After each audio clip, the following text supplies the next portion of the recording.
Lord test में पाकिस्तान ने England को शिकस्त दे दी। लॉर्ड टेस्ट में कामयाबी, पाकिस्तानी बॉलर्स की रैंकिंग में बेहतरी। सरफराज अहमद ने बॉलर्स की लेंथ को कामयाबी की कुंजी करार दे दिया। लॉर्ड टेस्ट मोहम्मद अब्बास ने नई तारीख रकम कर दी। लेजेंडरी कप्तान इमरान खान ने पाकिस्तानी टीम को जीत पर मुबारकबाद दे दी। उज्जमान में मुकामी टूर्नामेंट की पुरानी वीडियो मुझे फंसाने के लिए लीक की गई, हसन रजा का बयान। बॉक्सर आमिर खान एक और स्कैंडल का शिकार हो गए। मोहम्मद सालेह की वर्ल्ड कप में शिरकत भी मुश्किल। अस्सलामु अलैकुम, स्पोर्ट्स राउंडअप के साथ मैं हूं आपका मेजबान दानियाल सुहेल। टॉप से आपने जानी प्रोग्राम का बाकायदा आगाज करते हैं। सबसे पहले बात करते हैं पाकिस्तानी टीम की जीत की। लॉर्ड्स में पाकिस्तान ने इंग्लैंड को शिकस्त दे दी है। इंग्लैंड की जानिब से दिए गए 64 रन के हदफ के ताकुब में पाकिस्तान के अजहर अली और इमामुल हक ने इनिंग का आगाज किया, लेकिन 12 के मुजमई स्कोर पर अजहर अली 4 रन बनाकर जेम एंडरसन की गेंद पर बोल्ड हो गए। अजहर अली के बाद इमामुल हक का साथ देने के लिए हारिस सुहेल विकेट पर आए और दोनों खिलाड़ियों ने शानदार बैटिंग का मुजाहिरा करते हुए टीम को फतह से हमकिनार कराया।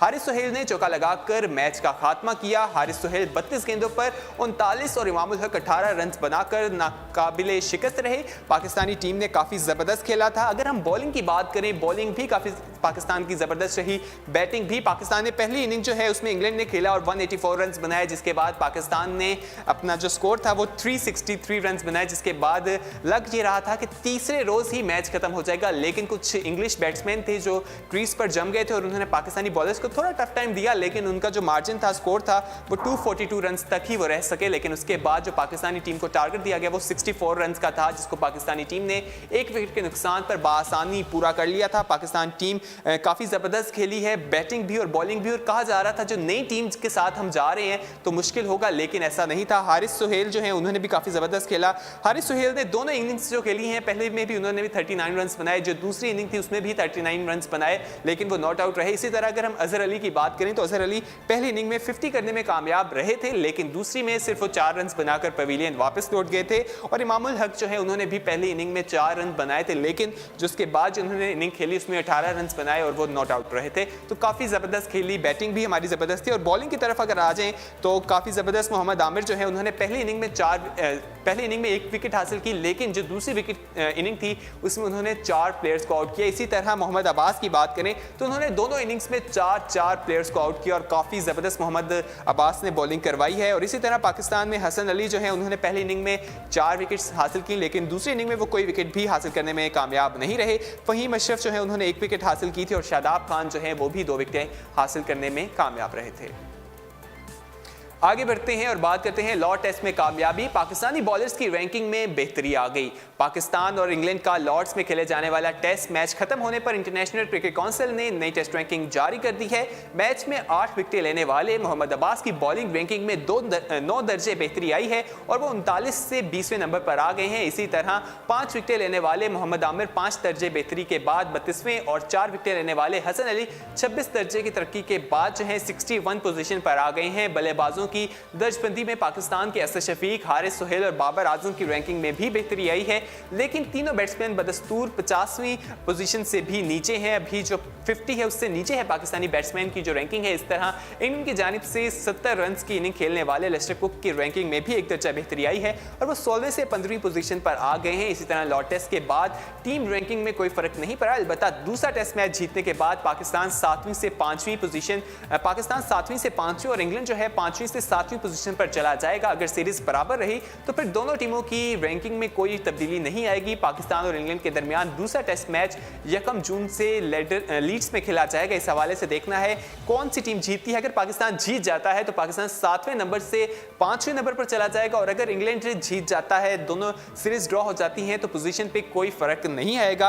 अब देखना है। बाबर आजम का हवाले से आपको बताएं कि बाबर आजम ने पहली इनिंग खेली थी, लेकिन उसके बाद उनके हाथ में फ्रैक्चर हो गया था और वो टेस्ट सीरीज से बाहर हो चुके हैं। डॉक्टर्स ने उन्हें 5 से 6 हफ्ते का रेस्ट का मशवरा दिया है। इस हवाले से बाबर आजम जो है दूसरा मैच जो है वो नहीं खेल पाएंगे। आगे बढ़ते हैं और बात करते हैं सरफराज अहमद की। सरफराज अहमद ने बॉलर्स की लेंथ को कामयाबी की कुंजी करार दे दिया। लॉर्ड्स में फतह के बाद मीडिया से बातचीत करते हुए कप्तान सरफराज अहमद ने कहा, टीम ना तजर्बा कार होने की वजह से कोई तवक्को नहीं कर रहा था कि खिलाड़ी इस तरह की कारकर्दगी दिखाएंगे। इससे कबल शायद ही किसी ने इतने नौ आमूज खिलाड़ियों के साथ परफॉर्म करते हुए 9 विकेटों से फतह समेटी हो। जीत की बुनियाद पहले रोज मोहम्मद अब्बास, हसन अली और शादाब खान ने उम्दा बॉलिंग के साथ रखी। सरफराज अहमद ने बताया कि दूसरी इनिंग में पेसर्स ने नई के साथ पुरानी गेंद का भी इस्तेमाल किया। मोहम्मद आमिर को मैनेजमेंट ने बार बार हौसला बढ़ाते हुए यही कहा था कि उनकी कारकर्दगी पाकिस्तान की फतह में अहम साबित होगी। बॉलर्स ने कंडीशंस को समझा और अपनी लेंथ बेहतर करते हुए अगली गेंदें की। इस कोशिश के नतीजे में विकेटें मिली और तजर्बाकार बैटिंग लाइन को 2 बार आउट करने में कामयाब हुए। कप्तान ने कहा कि बैटिंग में हर बैट्समैन ने जिम्मेदारी का मुजाहरा करते हुए अच्छी शराकतदारी कायम करने की कोशिश की। किसी एक का बड़ा स्कोर न होने के बावजूद सब ने मिलजुल कर बेहतरीन मजमुआ हासिल किया। हमें अंदाजा था कि इंग्लैंड मजबूत टीम के मुकाबले में हमारे खिलाड़ी तजर्बाकार हैं, लेकिन मुस्बत सोच ये थी कि हार जीत से कतई नजरअंदाज बेहतर है कि हमने अच्छा खेलना है और सीखना है। सरफराज अहमद ने कहा कि 1-1.5 साल से पाकिस्तान की फील्डिंग में नुमाया बेहतरी आ रही है। असद शफीक ने एक तेज गेंद पर मुश्किल कैच लिया। दीगर फील्डर्स ने भी जान लड़ाई और मौके ज़ाया नहीं किए। बाबर आजम पर दबाव था, इसके बावजूद उन्होंने साबिक कदमी का मुजाहरा किया। सबसे अहम शराकत शादाब खान और फहीम अशरफ के दरमियान हुई, जिसकी वजह से मेहमान टीम को हावी होने का मौका नहीं मिला। ऐसा कहना था सरफराज अहमद था। सरफराज अहमद की कप्तानी में भी पाकिस्तानी टेस्ट टीम के हवाले से काफ़ी उन पर भी प्रेशर था कि अभी तक टेस्ट टीम कोई भी मैच उनकी कप्तानी में नहीं जीती, लेकिन जब हमने आयरलैंड के साथ मैच खेला, पहली जीत थी वो सरफराज की कप्तानी में। उसके बाद अब इंग्लैंड के साथ खेला, उसमें भी काफ़ी ज़बरदस्त खेला है। अब आखिरी जो टेस्ट मैच रह गया है, उम्मीद है कि पाकिस्तानी टीम इसी तरह परफॉर्म करेगी और जीत अपने नाम करेगी। अब देखना है उस मैच में क्या होगा। टेस्ट मैच की ही बात करते हैं कि मोहम्मद अब्बास ने नई तारीख रकम कर दी। ऐसा शानदार एजाज अपने नाम कर लिया जो एशिया का कोई बॉलर आज तक अपने नाम नहीं कर पाया। पाकिस्तान ने लॉर्ड टेस्ट में इंग्लैंड को चारों शाने चत करके तारीख रकम कर दी है और सीरीज में नाकाबिले शिकस्त 10 की बढ़तरी हासिल कर 1-0 की बढ़तरी हासिल कर ली है। इस मैच में जहां पाकिस्तान ने तमाम शोबों में इंग्लैंड को आउट क्लास किया, तो मैन ऑफ द मैच का अवार्ड हासिल करने वाले नौजवान खिलाड़ी मोहम्मद अब्बास ने अपनी उम्दा कारकर्दगी की बदौलत एक ऐसा एजाज अपने नाम कर लिया है जो इससे पहले एशिया के किसी बॉलर के पास नहीं है। मोहम्मद अब्बास लॉर्ड्स के तारीखी ग्राउंड में सबसे बेहतरीन बॉलिंग करवाने वाले एशियाई फास्ट बॉलर बन गए हैं, जिन्होंने दोनों इनिंग्स में 64 रन देकर 8 खिलाड़ियों को पवेलियन की राह दिखाई है। इससे पहले किसी भी एशियाई फास्ट बॉलर की जानिब से ऐसी उम्दा कारकर्दगी का मुजाहरा नहीं किया गया। इस मैच में मोहम्मद अब्बास की जिंदगी का सबसे बेहतरीन टेस्ट मैच कहें तो ये गलत नहीं होगा। मोहम्मद अब्बास ने काफ़ी ज़बरदस्त खेला और उन्हें पहले टेस्ट मैच में मैन ऑफ द मैच का अवार्ड भी दिया गया है।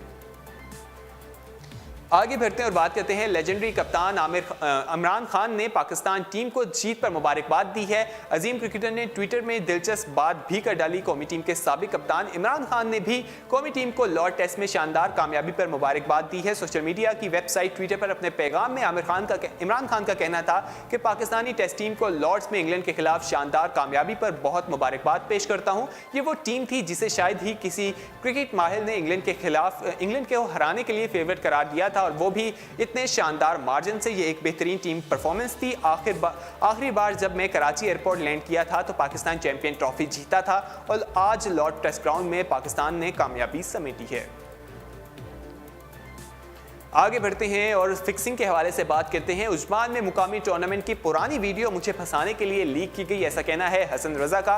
पाकिस्तान टीम के साबिक टेस्ट क्रिकेटर हसन रजा का कहना है कि उस्मान में मुकामी टूर्नामेंट की पुरानी वीडियो मुझे फंसाने के लिए लीक की गई है। अल जज़ीरा के रिपोर्टर ने स्पॉट फिक्सिंग से मुतल्लिक स्ट्रिंग ऑपरेशन किया, जिसकी वीडियो में भारत से ताल्लुक रखने वाले मुबैना फिक्सर, रिपोर्टर और पाकिस्तानी टेस्ट क्रिकेटर हसन रजा को देखा जा सकता है। हसन रजा को मुबैना फिक्सर साबिक भारतीय फर्स्ट क्लास क्रिकेटर के साथ फिल्मबंद किया गया है। तमाम पाकिस्तानी टेस्ट क्रिकेटर इस गुफ्तगू में बराह रास्त शरीक नहीं रहे। अलबत्ता फिक्सर ने मौजूदा प्लान के दौरान मसाल के तौर पर हसन का नाम लिया। इस हवाले से हसन रजा का कहना था कि उस्मान में मुकामी टूर्नामेंट हो रहा था और ये वीडियो वहाँ की है। जब मैच फिक्स के हवाले से शुबा हुआ तो मैं पीछे हट गया। उन्होंने कहा कि ये पुरानी वीडियो है जो मुझे फंसाने के लिए लीक की गई जा रही है। जैसा कि आप जानते हैं कि एक पिच फिक्सिंग के हवाले से स्कैंडल सामने आया था, जो हमने आपको हफ्ते को बताया था। इस हवाले से एक जो अल जज़ीरा चैनल ने एक डॉक्यूमेंट्री शाया करनी थी, उन्होंने जो डॉक्यूमेंट्री की है उसमें पाकिस्तानी क्रिकेटर को भी देखा जा सकता है। हसन रजा जो है उसमें देखे गए हैं। इस हवाले से पीसीबी ने उनको नोटिस भी जारी किया है और पीसीबी ने कहा है कि इस हवाले से देखा जाएगा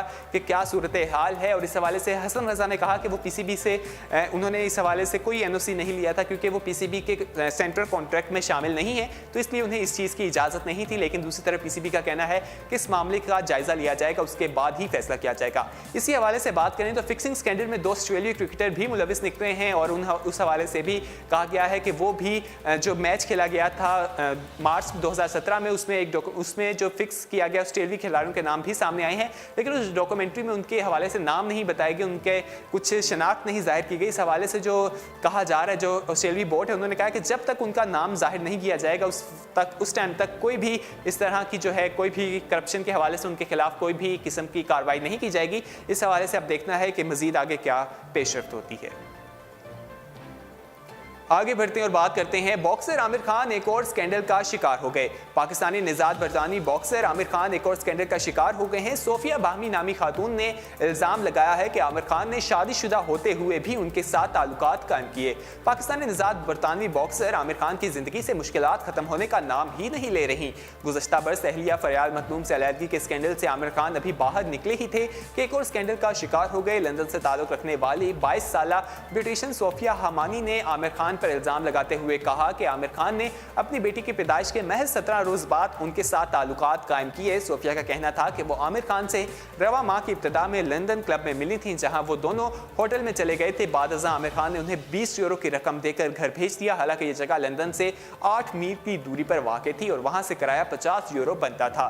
तब अपने फ्लैट वापस आ जाने के बाद थोड़ी देर बाद सोफिया पर इंकशाफ हुआ कि आमिर खान का ताल्लुक स्पोर्ट्स की फील्ड से है और वो न सिर्फ शादीशुदा हैं बल्कि हाल ही में उनके यहाँ एक बच्ची की पैदाइश भी हुई है। सोफिया का कहना था कि उन्हें आमिर खान के इंस्टाग्राम से उनकी शादी से मुतल्लिक इल्म हुआ। उन्हें बिल्कुल अंदाजा नहीं था कि आमिर खान शादीशुदा हैं। सोफिया का कहना था कि आमिर बिल्कुल भी यकीन के काबिल नहीं है। सोफिया ने आमिर खान की अहलिया फरियाल मखदूम के लिए अफसोस का इजहार करते हुए कहा कि ये सब उसके लिए एक बहुत बुरा ख्वाब है कि उससे चाहिए कि वो आमिर खान को छोड़ दे। वाज़ेह रहे कि सोफिया हमानी की जानिब से लगाए गए इल्जामात के जवाब में फिलहाल आमिर खान का कोई भी मौक़िफ़ सामने नहीं आया।